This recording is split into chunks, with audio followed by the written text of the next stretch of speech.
The stagecoach lurched violently as gunfire split the afternoon air, and Margaret Sinclair felt the cold steel of a blade press against her throat before she even understood what was happening. The journey from Sacramento to Red Bluff, California, had been long and dusty, the August heat of 1872 making every mile feel like 10. Margaret had been traveling alone, which her aunt had warned against, but at 22 years old and with a teaching position waiting for her in Red Bluff, she had felt capable of managing the 3-day journey.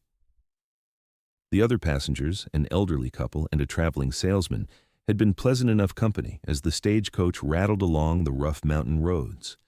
They had been discussing the merits of the new transcontinental railroad when the first shot rang out. Everything happened so quickly that Margaret barely had time to scream. The stagecoach driver shouted something unintelligible, the horses whinnied in panic, and then masked men were surrounding the coach, their revolvers gleaming in the sunlight. The elderly man beside her raised his hands immediately, his wife clutching his arm with white knuckles. The salesman looked as though he might faint. "Everyone out!" one of the bandits shouted, his voice muffled behind a red bandana. "Nice and slow, and nobody gets hurt." Margaret's hands trembled as she gathered her skirts and climbed down from the coach. The ground felt unsteady beneath her feet, though whether that was from the shock or the uneven mountain terrain, she could not tell. They were on a narrow stretch of road, pine trees rising tall on either side, the smell of resin thick in the warm air. It was beautiful country, which made the violence of the moment feel even more surreal. There were 4 bandits in total, all masked, all armed. One of them was going through the salesman's bags, tossing clothes and sample cases onto the dirt road with careless abandon. Another was demanding the elderly couple's valuables, his voice rough and impatient. The third was holding the horses steady while the fourth, the one who seemed to be their leader, approached Margaret. "Well now," he said, his eyes visible above the bandana narrowing as he looked her over. "What do we have here? A pretty little thing traveling all alone?" Margaret lifted her chin, trying to summon courage she did not feel. "I have nothing of value," she said, her voice steadier than she expected. "Just clothes and books." The bandit laughed, a sound without humor. "Books? Well, that's real nice, schoolmarm, but I think you might have something tucked away." He grabbed her carpet bag and upended it, her carefully folded dresses and precious few belongings spilling onto the ground. Her mother's silver locket fell among them, glinting in the sun. "No," Margaret said, reaching for it instinctively. "Please, that belonged to my mother." The bandit was faster. He snatched up the locket, dangling it in front of her face. "Belonged? So she won't be missing it then, will she?" Anger flared through Margaret's fear. "You have no right. That is all I have left of her." "I have every right, sweetheart. See, I've got the gun." He gestured with his revolver, making his point clear. "Now, what else you got hidden on you? Maybe in that pretty bodice?" Margaret's face flushed with fury and humiliation. "I certainly do not. Maybe I should check for myself." The bandit stepped closer, and Margaret stepped back, her heel catching on a rock. She stumbled, and he caught her arm roughly. "Where do you think you are going?" "Let me go." Margaret tried to pull away, but his grip tightened painfully. "Boss, we need to move," one of the other bandits called out. "Someone might come along." "Shut up, I'm not finished here." The leader pulled Margaret closer, and she could smell tobacco and whiskey on his breath. "You know what? I think we will take you with us. A pretty hostage might come in handy." Terror seized Margaret's heart. "No, please." Too late for please. He grabbed her around the waist, dragging her toward the horses. Margaret fought, kicking and clawing, but he was too strong. In a swift, practiced motion, he pulled a rope from his saddle and began binding her wrists. When she continued to struggle, he pulled out a hunting knife and pressed it to her throat. "Hold still, or I will cut you right here and now." The cold blade against her skin made Margaret freeze.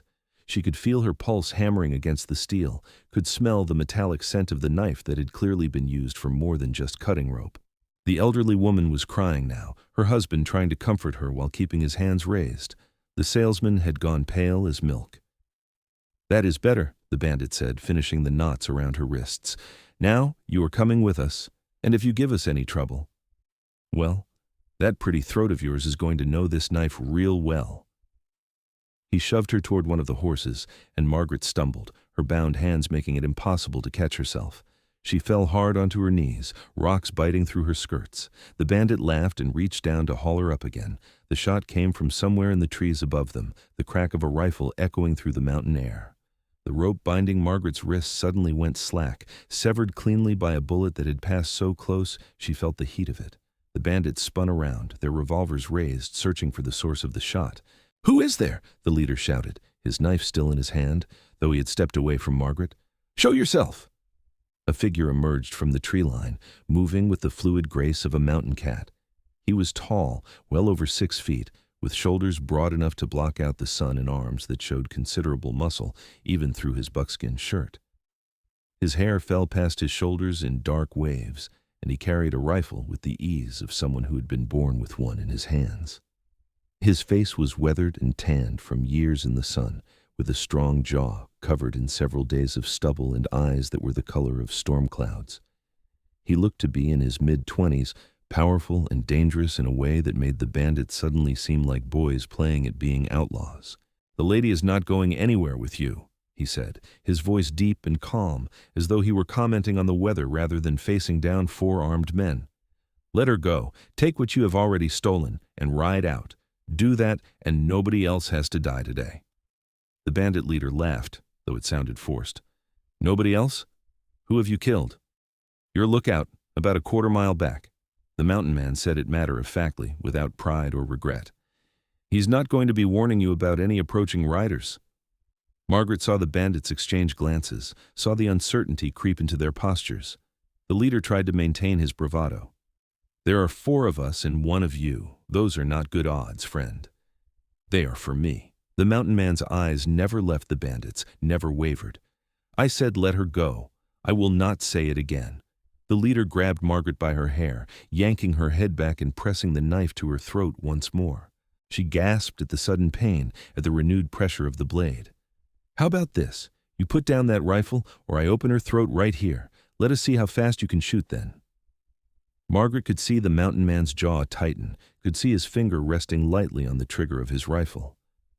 The world seemed to slow down, every detail becoming crystal clear. She could hear a bird calling somewhere in the trees, could feel a bead of sweat rolling down her spine, could smell the pine sap and the fear coming off the other passengers in waves. "You are making a mistake," the mountain man said quietly. "The only mistake here is yours, interfering in business that does not concern you." The bandit pressed the knife harder against Margaret's skin, and she felt a sharp sting as it broke the skin. A trickle of blood ran warm down her neck. What happened next happened so fast that Margaret would later have trouble recalling the exact sequence of events. The mountain man moved, his body dropping and shifting to the side even as his rifle came up. The shot was impossibly precise, impossibly close. Margaret felt the rope that the bandit had draped around her shoulders to lead her away suddenly fall loose, cut through by a bullet that had passed mere inches from her neck. The bandit holding her jerked in surprise, his grip loosening just enough. "Run!" the mountain man shouted at her. Margaret did not need to be told twice. She threw herself to the side, away from the bandit, her bound wrists making her movements clumsy but desperate.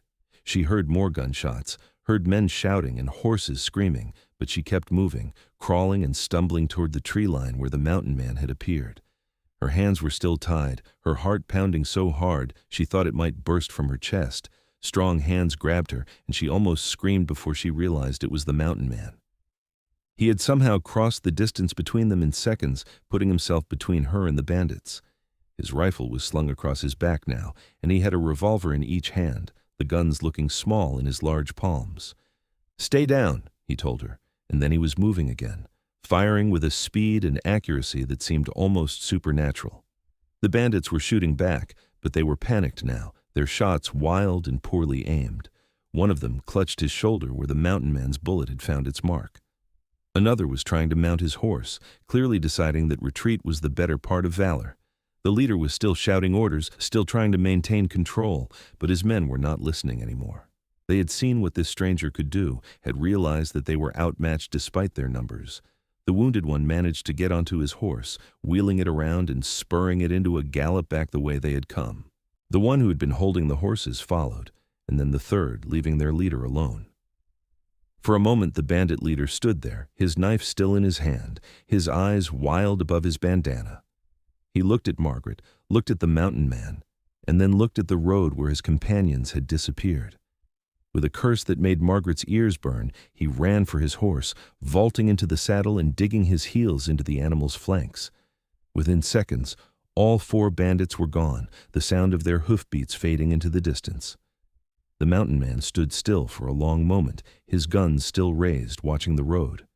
When he was satisfied that they were not coming back, he holstered the revolvers and turned to Margaret. She was sitting on the ground, her dress filthy, blood on her neck, her wrists still bound. She was shaking so hard, her teeth were chattering despite the heat. "Let me see your hands," he said gently, kneeling beside her. Up close, he was even more imposing, but there was a kindness in his eyes that made Margaret's racing heart begin to slow. He pulled a knife from his belt, and she flinched. "Easy," he said softly. "I'm just going to cut the ropes." His knife was sharp, and he made quick work of the bonds. As soon as her hands were free, Margaret rubbed at her wrists, wincing at the rope burns.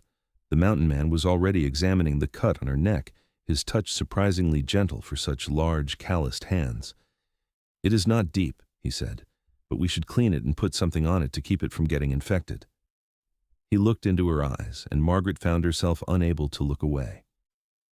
"Are you hurt anywhere else?" "I do not think so," Margaret said, her voice coming out as barely more than a whisper. "I fell, but nothing is broken." "You are lucky." He stood, offering her his hand. Margaret took it, gasping a little at the strength in his grip as he pulled her to her feet as easily as if she weighed nothing. Those men were part of the Granger gang. They have been hitting stagecoaches all through these mountains for the past 6 months. You are the first person they have tried to take hostage. "How did you know?" Margaret asked. "How did you happen to be here?" "I have been tracking them," he said simply. "I am a scout and a hunter. The sheriff in Red Bluff hired me to find these men and put a stop to their activities." He looked around at the scattered belongings, at the elderly couple and the salesman who were slowly emerging from where they had taken cover behind the stagecoach. "Is everyone else all right?" The stagecoach driver, a grizzled man named Pete, climbed down from his seat. "Thanks to you, stranger. That was some of the finest shooting I've ever seen. Who are you?" "Owen Barker," the mountain man said. He moved to help the elderly woman to her feet, his manner courteous despite his rough appearance. "Madam, are you injured?" "No, no," she said, though she was still pale. "Just terribly frightened. They took my wedding ring. 40 years I've worn that ring." Owen's expression darkened. "I will get it back for you. I give you my word." He looked at Pete. "Can you get these folks to Red Bluff safely?"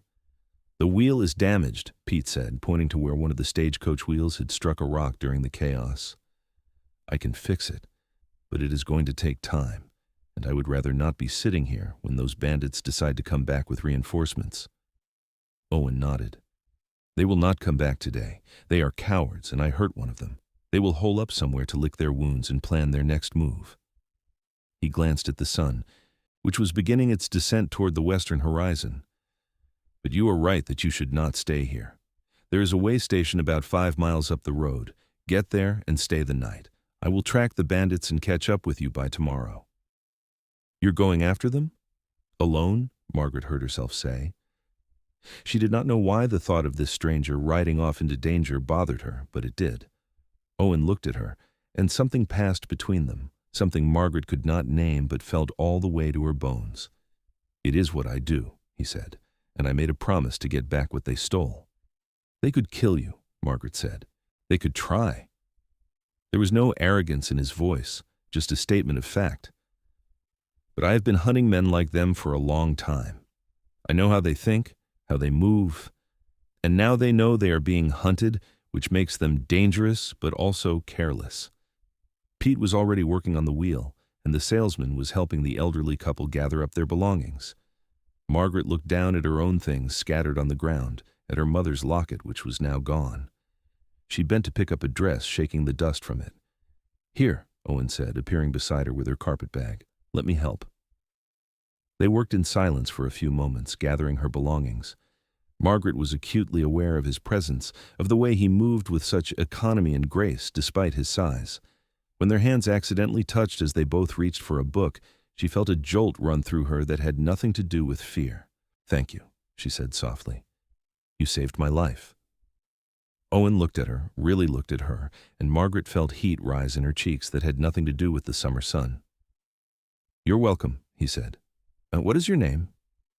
"Margaret. Margaret Sinclair." She smiled despite everything that had happened. "I'm supposed to be the new school teacher in Red Bluff." "A teacher?" Owen handed her the carpet bag, now packed with her belongings. "Red Bluff is lucky to have you." "If I ever get there," Margaret said, trying for levity and not quite managing it. The reaction was setting in now, her hands starting to shake again, as her mind replayed the feeling of that knife at her throat. Owen must have seen it because he put a steadying hand on her shoulder. "You will get there," he said firmly, "and those men will never bother you or anyone else again. I promise you that." "How can you be sure?" "Because I do not fail." He said it without ego, simply as truth. "Now come on, let us get you to that way station. You need to rest and get that cut tended to properly." With Owen's help, Pete got the wheel repaired enough to limp to the way station.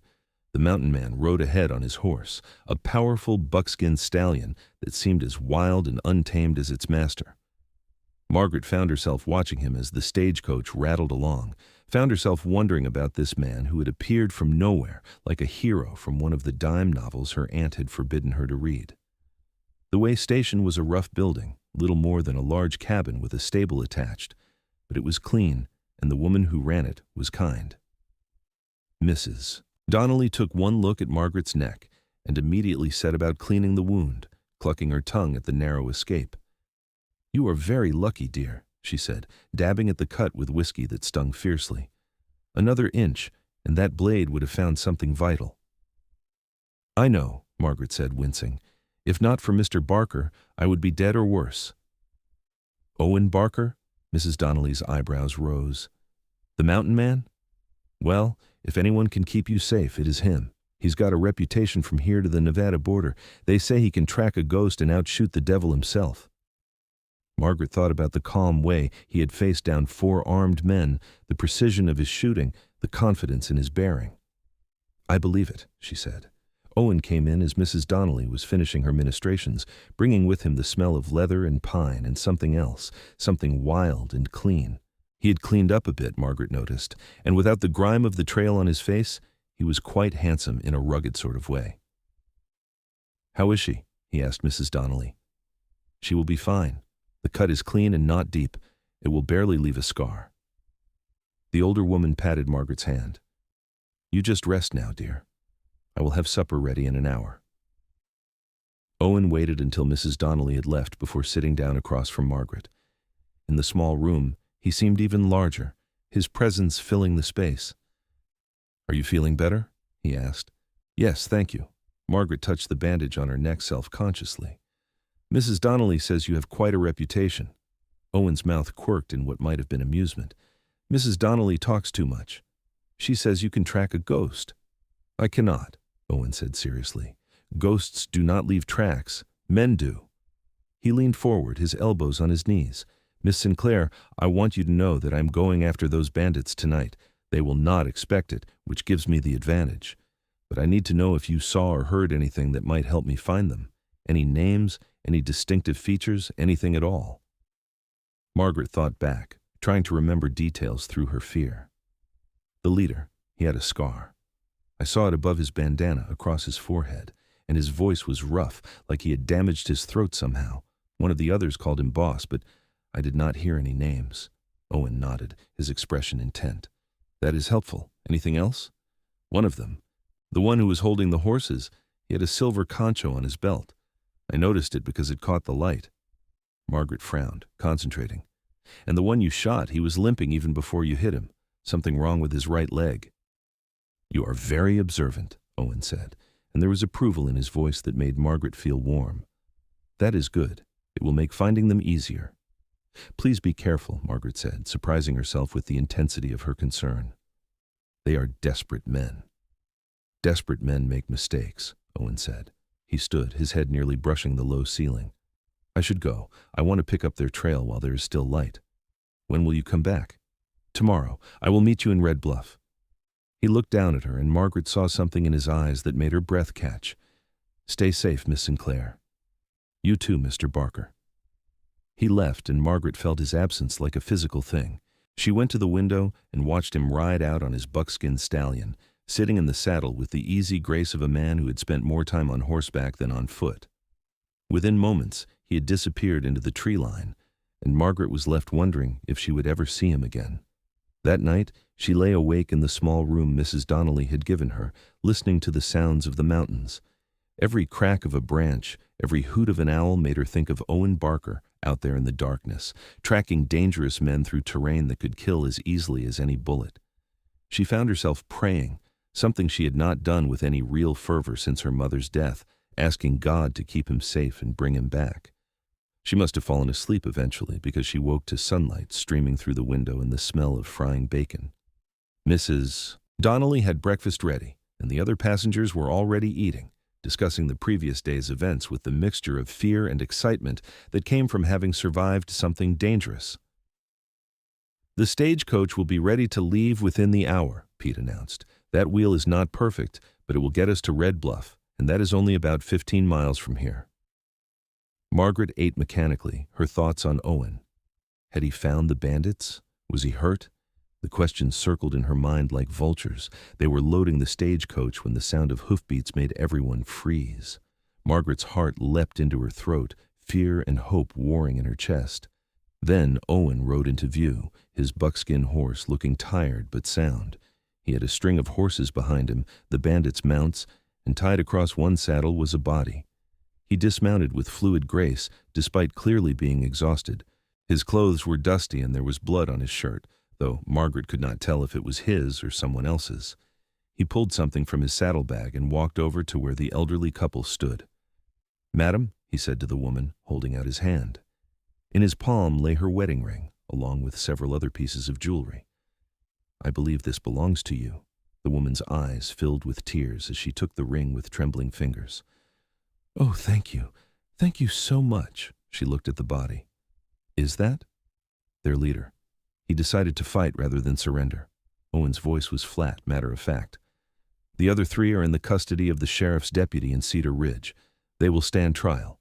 He turned to Margaret, and she saw weariness in his eyes, but also something else, something that made her heart beat faster. He held out his hand, and in it was her mother's locket, the silver glinting in the morning sun. Margaret's vision blurred with tears as she took it, clutching it to her chest. "You got it back," she whispered. "I promised I would." Owen swayed slightly, and Margaret realized just how exhausted he must be. "You're hurt," she said, seeing now that some of the blood on his shirt was indeed his, seeping from a wound on his upper arm. "It is nothing. A bullet grazed me." But even as he said it, his face went pale.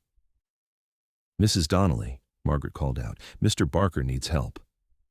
The older woman came running, taking one look at Owen and immediately going into action. Between her and Margaret, they got him inside and seated at the table. His buckskin shirt had to be cut away, revealing arms corded with muscle and a chest that looked like it had been carved from granite. There was also a long, angry gash where a bullet had indeed grazed him, taking a furrow of skin with it. "This needs stitching," Mrs. Donnelly said, "and proper cleaning. Lord, man, why did you not take care of this last night?" "I was busy," Owen said, his jaw tight with pain. Margaret found herself holding his hand as Mrs. Donnelly worked, felt his fingers tighten around hers when the needle went in. She should have been embarrassed by the intimacy of it, by the impropriety of being with a half-naked man she barely knew, but all she could think about was that he had been hurt because of her, because he had gone after men who had threatened her. When Mrs. Donnelly finished and bandaged the wound, Owen looked at Margaret. "Thank you," he said quietly. "I should be thanking you. Again." Margaret realized she was still holding his hand and reluctantly let go. "You risked your life for my mother's locket." "I risked my life to stop men who needed stopping," Owen corrected. "The locket was just a bonus." He tried to smile, but it came out as more of a grimace. "But I'm glad I could return it to you." Pete appeared in the doorway. "We need to get moving if we are going to make Red Bluff before dark. Mr. Barker, are you coming with us, or do you need to rest here?" Owen stood, swaying only slightly. "I will come. I need to deliver that body to the sheriff and collect my pay." He looked at Margaret. "Besides, I should make sure Miss Sinclair gets to her destination safely. Cannot have the new schoolteacher waylaid by more bandits." The journey to Red Bluff passed in a blur for Margaret. She was hyper-aware of Owen riding alongside the stagecoach on his buckskin stallion, of the way he kept scanning the horizon and the tree line, always alert despite his exhaustion and injury. She found herself watching him through the window, memorizing the lines of his face, the way he sat his horse, the breadth of his shoulders. "You are smitten," the elderly woman said softly, making Margaret jump. "I beg your pardon?" "With Mr. Barker, and do not bother denying it, dear. I have been married for 40 years. I know what attraction looks like." The woman smiled kindly. "He is a good man, that one. Rough around the edges, but good where it counts." Margaret felt her cheeks burn. "I barely know him. Sometimes that is all it takes. I knew I would marry my Harold within 5 minutes of meeting him." She patted Margaret's hand. "Do not be afraid of your feelings, dear. Life is too short, and good men are too rare." Red Bluff appeared as the sun was beginning to set, a town of wood-frame buildings and dusty streets clinging to the banks of the Sacramento River. It was larger than Margaret had expected, bustling with activity even at this hour. The stagecoach pulled up in front of the Wells Fargo office, and Margaret felt a mixture of relief and disappointment. Relief that the journey was finally over, disappointment that it meant saying goodbye to Owen Barker. He helped her down from the coach, his hands strong and steady at her waist. For a moment they stood close, closer than propriety dictated, and Margaret could see flecks of blue in his gray eyes, could see the exhaustion and pain he was hiding. "Thank you," she said, knowing the words were inadequate, "for everything." "You're welcome." He did not let go of her immediately, and Margaret did not step back. "Where are you staying? The school board arranged lodgings for you?" "Yes, a boarding house, Mrs. Fletcher's place on Main Street." Margaret found she did not want this moment to end, did not want to say goodbye to this man who had saved her life and retrieved her most precious possession. "A good place, clean and safe." Owen finally released her, and Margaret felt the loss of his touch keenly. "Miss Sinclair, I hope Red Bluff treats you well. They are lucky to have you as their teacher." "Will I see you again?" The words came out before Margaret could stop them, before she could remember that proper young ladies did not chase after men, especially men they had just met. Something flickered in Owen's eyes, something that looked like hope. "I live in the mountains about 10 miles from here. I come to town for supplies every few weeks, so yes, you will likely see me again." "I would like that." Margaret smiled, and Owen smiled back. A real smile, this time, that transformed his weathered face and made him look younger, less hard. "So would I." He tipped his hat to her. "Good evening, Miss Sinclair." "Good evening, Mr. Barker." Margaret watched him lead his string of horses toward the sheriff's office, watched until he disappeared around a corner. Only then did she pick up her carpetbag and make her way to Mrs. Fletcher's boarding house. The next few weeks passed in a flurry of activity. Margaret met with the school board, a collection of serious men who questioned her extensively about her teaching methods and philosophy. She was given a small schoolhouse on the edge of town, a single room with a wood stove and rough benches for the students. It needed work, but Margaret threw herself into preparing it, scrubbing floors and whitewashing walls until her hands were raw and her back ached. She met her students, 15 children ranging in age from 6 to 14, all eager to learn despite the hardships of frontier life. There was little Tommy Ferguson, who could barely read but had a gift for numbers. Sarah Chen, whose parents ran the general store and who spoke 3 languages fluently. Jack Mullins, nearly 15 and so tall he could barely fit in the student desks, but determined to get an education before he took over his father's ranch. Margaret loved teaching, loved seeing the children's faces light up when they grasped a new concept. But even as she threw herself into her work, she found her thoughts drifting to Owen Barker.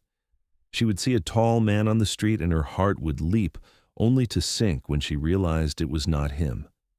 She dreamed of him at night, of his gray eyes and strong hands, of the way he had looked at her as though she mattered. "You are thinking about him again," her landlady, Mrs. Fletcher, said one evening as they sat on the porch shelling peas. Margaret started, nearly dropping her bowl. "I'm sorry." "The mountain man, the one who saved you." Mrs. Fletcher was a shrewd woman in her 50s with sharp eyes that missed nothing. "You get a certain look on your face." "I'm just grateful to him," Margaret protested weakly. Gratitude? Is that what the young people are calling it these days?" Mrs. Fletcher popped a pea into her mouth, her expression amused. "Owen Barker is a good man, Miss Sinclair. A bit wild, perhaps, but solid. He would make someone a fine husband." "I'm not looking for a husband. I have my teaching position." "And you think you cannot have both?" Mrs. Fletcher shook her head. "Child, women out here do not have the luxury of choosing between love and work. We do both, because we have to. You could do worse than a man who knows how to provide and protect." Margaret wanted to argue, but the truth was she could not stop thinking about Owen. It had been 3 weeks since she had seen him, 3 weeks of hoping that he would come to town, that she would turn a corner and find him there. The intensity of her feelings frightened her. She had known him for less than a day, had spent only a few hours in his company. How could she feel this strongly about someone she barely knew? The answer came on a Saturday afternoon in late September. Margaret was in the general store buying supplies for the schoolhouse when she heard a familiar, deep voice behind her. "Miss Sinclair!" She turned so quickly she nearly knocked over a display of canned goods. Owen stood there, hat in hand, looking even better than she remembered. He had trimmed his hair slightly, though it still fell past his collar, and he was wearing clean clothes, buckskin pants, and a dark blue shirt that brought out the color in his eyes. His arm, she noticed, seemed to have healed well. "Mr. Barker." Margaret's heart was hammering so hard she was sure he must be able to hear it. "How are you?" "Well, thank you. And you? How's the teaching going?" "Very well. The children are wonderful." Margaret found she could not stop smiling, could not look away from his face. "How's your arm?" "Healed. You and Mrs. Donnelly did good work." He shifted his weight, seeming almost nervous. "Miss Sinclair, I was wondering if you might have time for a walk. I would like to talk with you." "I would like that very much." Margaret abandoned her shopping basket on the counter, ignoring the knowing smile of Mr. Chen, the shopkeeper. They walked along the river, where cottonwood trees provided shade from the autumn sun. The Sacramento River ran wide and blue here, its banks thick with willows and wild roses.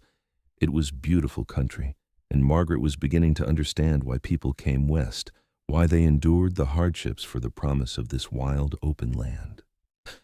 "I have been thinking about you," Owen said after a few minutes of comfortable silence. "About that day on the road, about how brave you were." "I was terrified," Margaret admitted. "But you did not freeze.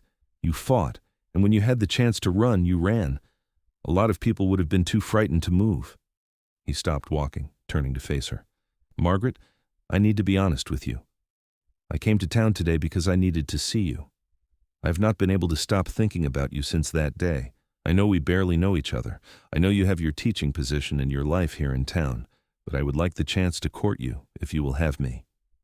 Margaret's breath caught. She had hoped, but she had not dared to believe. "I've been thinking about you too," she confessed. "Every day, I kept hoping you would come to town. I wanted to give you time to settle in, to decide if this is really where you want to be. The last thing you needed was some mountain man complicating your life." He smiled wryly. "But I am not a patient man, Margaret, and I could not stay away any longer." "I am glad you did not." Margaret took a step closer to him, close enough to smell leather and pine and that wild, clean scent that was uniquely his. "Yes, Owen, I would very much like for you to court me." The smile that broke across his face was like the sun coming out from behind clouds. "You have made me very happy," he said softly. Then, with a tenderness that belied his rough exterior, he took her hand in his. "I should warn you, though, I am not a town man. I live in the mountains, and that is where I belong. I come to Red Bluff for supplies and the occasional job, but my heart is in the high country." "Tell me about it," Margaret said. "Tell me about your life." They sat on a fallen log by the river, and Owen talked. He told her about his cabin in the mountains, built with his own hands from timber he had cut himself. He told her about hunting and trapping, about tracking game through forests so thick the sun barely penetrated.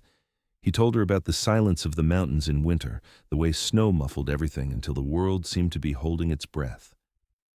"It sounds lonely," Margaret said softly. "It is," Owen admitted, "but it's also free. No one tells me what to do or how to live.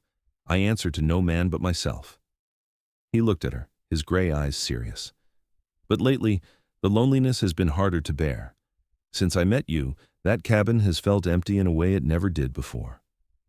Margaret's heart ached with the simple honesty of his words.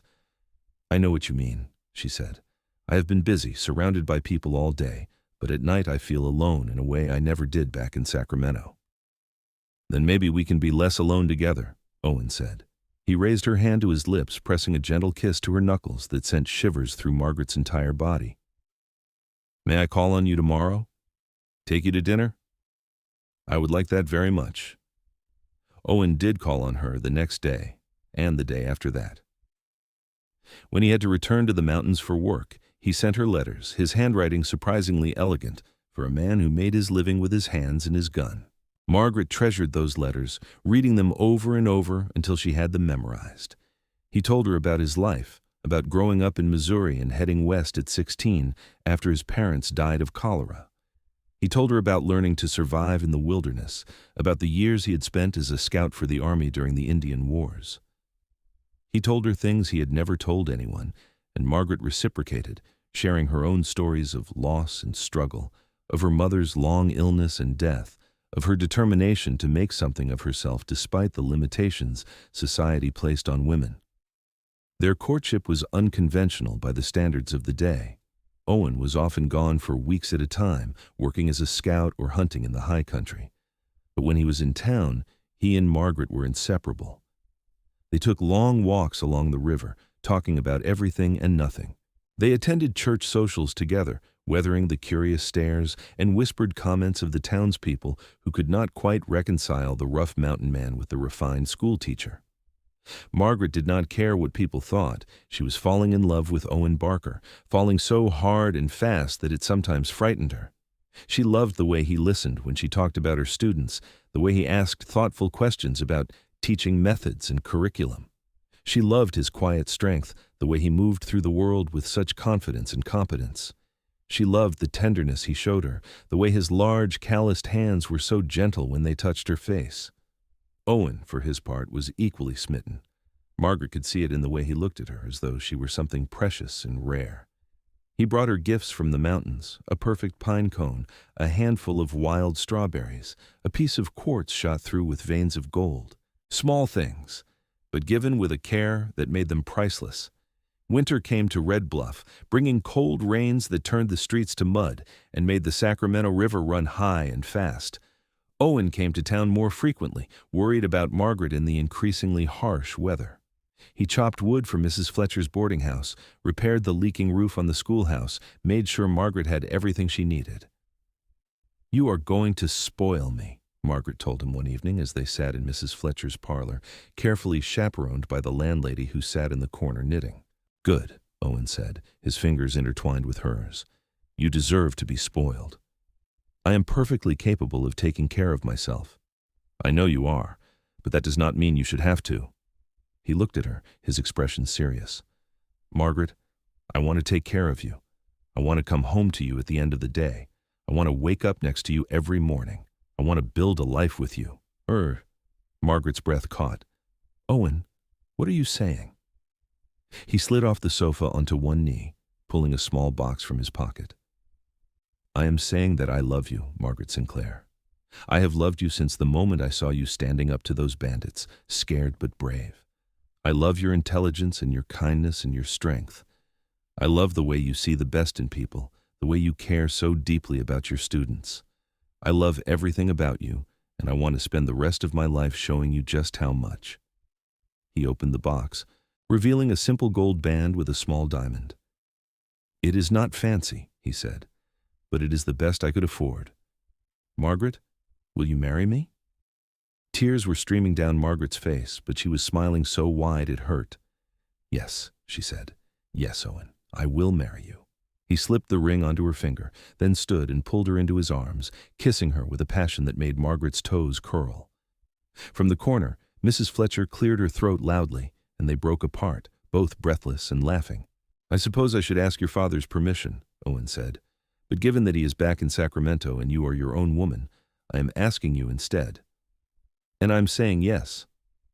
Margaret looked down at the ring on her finger, at the way the small diamond caught the lamplight. "When?" "As soon as possible. Tomorrow, if you will have me." "Tomorrow's a bit soon," Margaret said, laughing. "But soon? Before Christmas?" "Before Christmas," Owen agreed. "I will not wait longer than that. I've spent too much of my life alone already." They were married 3 weeks later, on a cold December afternoon in Red Bluff's small church. Margaret wore a dress of cream-colored silk that Mrs. Fletcher and the other women of the town had helped her make. Owen wore a new suit that looked uncomfortable on his large frame, but he bore it for her sake. The whole town turned out for the wedding, curious to see the mountain man and the schoolteacher tie the knot. Margaret's students were her attendants, showering her with dried flower petals as she walked down the aisle. When she reached Owen's side and saw the love and wonder in his eyes, she knew she had made the right choice. The Reverend spoke about the sanctity of marriage, about commitment and love, but Margaret barely heard him. All she could see was Owen. All she could think about was starting their life together. "I love you," he whispered when the Reverend finally pronounced them husband and wife. "I will spend every day of the rest of my life proving it to you." "I love you too," Margaret whispered back, and then they were kissing, sealing their vows in front of God and the entire town. The reception was held at the town hall, with food and music and dancing. Margaret had never been much of a dancer, but Owen swept her around the floor with surprising grace for such a large man. She felt like she was floating, like nothing in the world could touch her happiness. Are you ready to leave?" Owen asked as the evening wore on. They were supposed to spend their wedding night at the hotel in town before heading to Owen's cabin in the mountains. "More than ready," Margaret said, and the heat in Owen's eyes made her blush. They said their goodbyes, enduring ribald jokes from the men and misty-eyed well-wishes from the women. Finally, they were alone in the hotel room, the door closed against the world. Owen turned to Margaret, his expression tender. "Are you nervous?" he asked softly. "A little," Margaret admitted, "but not because I have doubts, because I want this so much it frightens me." Owen crossed the room in 2 strides, cupping her face in his hands. "We will go slow," he promised. "We have all the time in the world." Their wedding night was everything Margaret had hoped for, and more. Owen was gentle but passionate, taking his time to learn what pleased her, whispering words of love against her skin. Margaret had heard whispers from married women about their wedding nights, some horrified, some resigned. But with Owen, there was only joy and connection, a sense of coming home that brought tears to her eyes. Afterward, they lay tangled together in the darkness, Owen's strong arms wrapped around her. "I did not think I could be this happy," he said, pressing a kiss to her hair. "I thought men like me did not get to have this." "Men like you?" Margaret tilted her head to look up at him. "Rough men, men who have done rough things." Owen's jaw tightened. "I have killed men, Margaret, more than I care to count. I have lived a hard life, and I thought that meant I would die a hard death, alone in some mountain pass with no one to mourn me." Margaret pressed her hand to his chest, feeling his heart beating strong and steady beneath her palm. "You are not alone anymore," she said firmly, "and the things you have done, you did to protect people who could not protect themselves. That does not make you less worthy of love, Owen. It makes you more so." He pulled her closer, burying his face in her hair. "I do not deserve you," he murmured. "Then it is a good thing I disagree." Margaret kissed his jaw, his neck, feeling him respond to her touch. "Besides, I am your wife now. You are stuck with me." "Best thing that has ever happened to me," Owen said, and then words became unnecessary as they lost themselves in each other once more. The next morning, they left Red Bluff behind and headed into the mountains.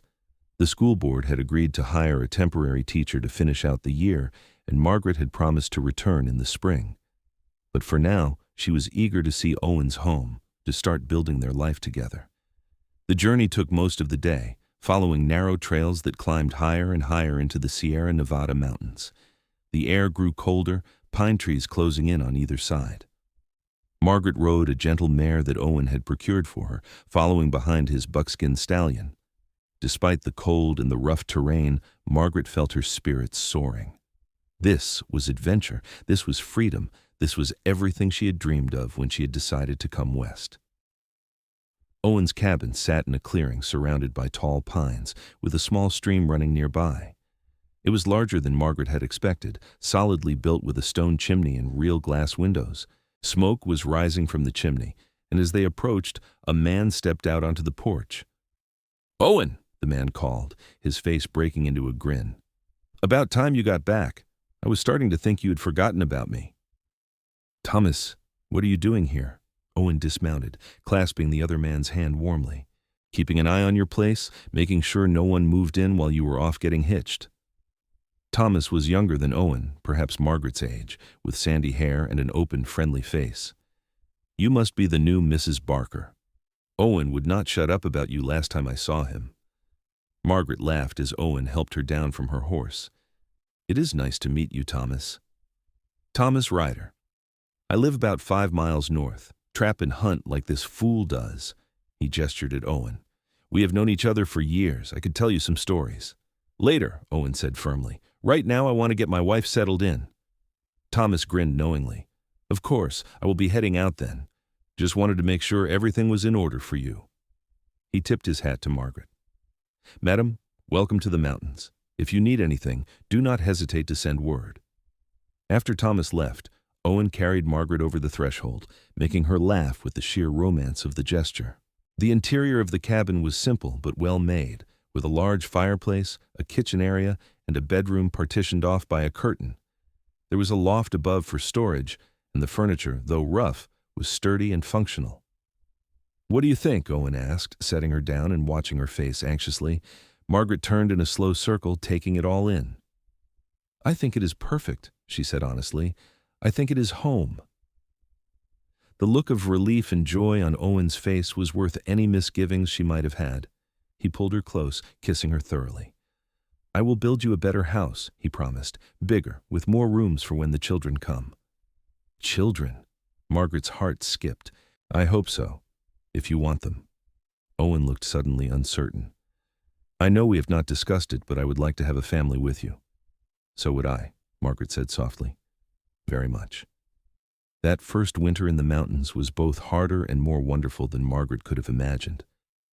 The snow came in November and did not let up until March, piling so high that some mornings Owen had to dig them out of the cabin. But inside, with a fire roaring and Owen's arms around her, Margaret had never been warmer or more content. Owen taught her how to survive in the wilderness, how to shoot his rifle and track game through the snow. Margaret, in turn, taught him to read better, and they spent long evenings with Owen practicing his letters while Margaret sewed or mended. They talked for hours, learning each other's histories and dreams, building the foundation of their marriage one conversation at a time. Thomas Ryder became a frequent visitor, often showing up with fresh game or news from other trappers in the area. He and Owen would disappear for days on hunting trips, and Margaret learned to manage on her own, finding strength she had not known she possessed. When Owen returned, the reunions were passionate and joyful, and Margaret began to understand the rhythms of mountain life. Spring came slowly, the snow melting to reveal green shoots and wildflowers. Margaret discovered she was pregnant in April, and Owen's reaction was everything she could have hoped for. He was tender and protective, almost comically so, refusing to let her lift anything heavier than a book. "I am pregnant, not fragile," Margaret protested when he insisted on carrying her over a puddle. "You're carrying our child," Owen said, his hand resting on her still flat belly. "That makes you precious beyond measure. I'm not taking any chances." Their daughter was born in December, during a snowstorm that trapped the midwife from Red Bluff in their cabin for 3 days. The labor was long and difficult, but when Margaret finally heard her baby's first cry, all the pain was forgotten. Owen held his daughter with tears streaming down his weathered face, marveling at her tiny fingers and perfect little nose. "She is beautiful," he whispered, "just like her mother." They named her Sarah, after Margaret's mother. Sarah Barker grew strong and healthy, her father's gray eyes and her mother's dark hair. Owen was a devoted father, patient and tender in ways that sometimes surprised Margaret. She would find him in the middle of the night, sitting by the cradle and watching their daughter sleep, his expression filled with such love it made her heart ache. When Sarah was 6 months old, Margaret returned to teaching, bringing the baby with her to the schoolhouse. The older students doted on little Sarah, and the arrangement worked well. Owen came to town more frequently now, wanting to be close to his family. He started taking jobs as a deputy sheriff, using his tracking skills to help keep the peace in Red Bluff and the surrounding area. Their second child, a boy they named Oliver, came 2 years later. Then another girl, Grace. Then another boy, James. Their cabin grew crowded, and true to his word, Owen built them a larger house with real wood floors and multiple bedrooms. It was still in the mountains, still in the wild country Owen loved, but it was a home fit for a growing family. The years passed in a blur of happiness and hard work. Margaret taught during the school year and spent summers in the mountains with her family. Owen's reputation as a tracker and lawman grew, and he was often called upon to help with difficult cases. But he never missed a birthday or holiday, never let his work keep him from his family for longer than necessary. Their children grew up wild and free, learning to ride and shoot and survive in the wilderness from their father, learning to read and write and think from their mother. Sarah, their eldest, had her father's calm strength and her mother's intelligence. Oliver was adventurous and bold, always pushing boundaries. Grace was gentle and artistic, with a talent for painting the mountain landscapes. James, the baby, was clever and funny, keeping them all laughing with his antics. On their 10th wedding anniversary, Owen took Margaret back to the spot by the river where he had proposed. The children were with Thomas Ryder and his wife for the night, giving Owen and Margaret a rare evening alone. "Do you have any regrets?" Owen asked as they sat watching the sunset over the water. "About leaving teaching full-time? About living in the mountains instead of town?" Margaret leaned against his shoulder, feeling the solid warmth of him, the steady beat of his heart. "Not a single one," she said honestly. "This life we have built together, this family, it is everything I never knew I wanted. You gave me adventure and love and a home. What more could I possibly want?" "I want you to be happy," Owen said, turning to look at her. There was gray in his hair now, lines around his eyes from years of squinting into the sun. But to Margaret, he was as handsome as the day she had first seen him emerge from the trees with his rifle in his hands. I am happy," Margaret assured him, "happier than I ever thought possible. You saved me that day on the road, Owen, not just from those bandits, but from a life I would have found too small. You showed me what it means to be truly free." Owen kissed her, slow and sweet, the way he had kissed her on their wedding day. "You saved me too," he said against her lips. "I was just existing before I met you, going through the motions. You gave me something to live for, something to come home to. You gave me a reason to be a better man." "You were always a good man," Margaret said. "You just needed someone to see it." They stayed by the river until the stars came out, talking and laughing and remembering all the moments that had brought them to this place. The fear and danger of that first meeting seemed like a lifetime ago, like something that had happened to different people. And in a way, it had. They were not the same people they had been that day in 1872. They had been forged by love and hardship into something stronger, something lasting. Years continued to pass, bringing joys and sorrows as all lives do. Owen's friend Thomas married and had children of his own. Margaret's students grew up and had children of their own, some of whom became her students in turn. The mountains remained wild and beautiful, a constant in a changing world. Sarah married a rancher from Red Bluff and gave them their first grandchild, a boy with Owen's gray eyes and serious expression. Oliver became a tracker like his father, working for the Pinkertons and making a name for himself. Grace moved to San Francisco to study art, sending home paintings that Margaret hung proudly on their walls. James, their youngest, became a lawyer, using words instead of guns to fight for justice. Owen and Margaret grew old together, their hair turning gray, their movements slower but no less purposeful. They spent their days in the mountains they loved, surrounded by children and grandchildren who came to visit regularly. Owen still hunted and tracked, though not as often or as far. Margaret still taught, though now it was her grandchildren she was educating, passing on knowledge and stories to a new generation. On a warm spring day in 1902, 30 years after that stagecoach robbery that had changed both their lives, Owen and Margaret sat on the porch of their mountain home. Grandchildren played in the yard, their laughter echoing through the pines. The sun was setting, painting the sky in shades of gold and crimson. "Do you remember the day we met?" Margaret asked, her hand in Owen's, their fingers intertwined as they had been countless times over the decades. "Every detail," Owen said. The way you stood up to that bandit even though you were terrified. The way you looked at me like I was a hero when all I did was my job. The way my heart stopped when I saw that knife at your throat. You shot the rope, Margaret said, smiling at the memory.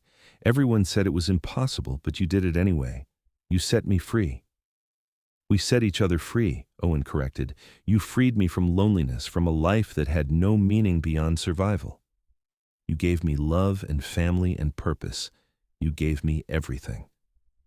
Margaret leaned her head on his shoulder, watching their grandchildren play. We've had a good life, she said softly. The best life, Owen agreed, and I would not change a single moment of it. Not the fear, not the hardship, not the pain, because all of it led me to you, and that makes everything worth it. They sat together in comfortable silence, two people who had found each other against all odds, who had built something beautiful and lasting in the wilds of California. The bandits who had held a knife to Margaret's throat were long dead or forgotten. The mountains remained eternal and unchanging, and Owen and Margaret Barker remained too, their love as strong and enduring as the land itself. As the sun finally dipped below the horizon and the first stars appeared in the darkening sky, Margaret thought about that terrified young woman on the stagecoach, about the mountain man who had appeared like something out of a legend to save her. She thought about all the moments since, all the laughter and tears, all the ordinary days that had somehow added up to an extraordinary life. "Thank you," she whispered to Owen, though she was not entirely sure what she was thanking him for.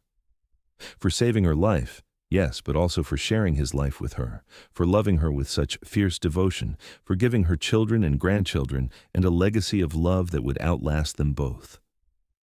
"Thank you," Owen whispered back, understanding as he always did. "For everything." Their grandchildren called them inside for dinner, and Owen and Margaret rose slowly, their bodies stiff with age but their hearts young. Hand in hand they walked into the house filled with the people they loved, into the life they had built together through courage and faith and love that had conquered everything thrown at them. The story that had begun with violence and fear had become a story of love and family, of two people who had found their perfect match in the most unlikely of circumstances. And as the years continued to pass, as their children and grandchildren told the story to their own children, it became a legend of sorts, a reminder that sometimes the greatest love stories begin with the most unexpected meetings, that courage and kindness can change the course of a life, and that true love, once found, endures forever. Owen and Margaret Barker lived into their 80s, surrounded by love and family until the very end. They died within months of each other, neither able to bear life without the other for very long.